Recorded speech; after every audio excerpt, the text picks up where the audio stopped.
Ganito lang kadaling linisin ang iyong Facebook app para mawala ang lag, glitches, at errors. Burahin lang ang mga naipong cache, cookies, at temporary data habang ginagamit natin ang ating Facebook app.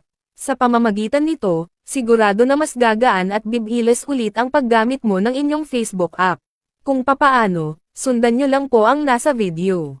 Una, buksan lang po natin ang ating Facebook account. Pagkatapos, pindutin ang profile picture at itap ang 3 dots sa may itaas.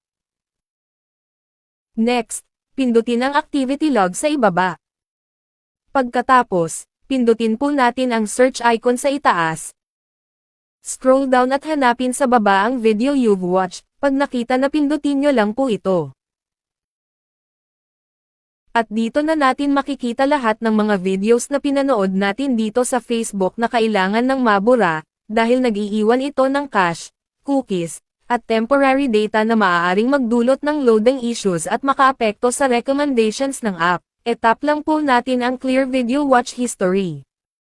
Tap Clear, at automatic na yan na mabubura. Kapag nabura na, bumalik tayo sa ating Facebook profile at itap ang 3 lines sa taas. Scroll pababa at pindutin ang Settings and Privacy. Tap ang Settings.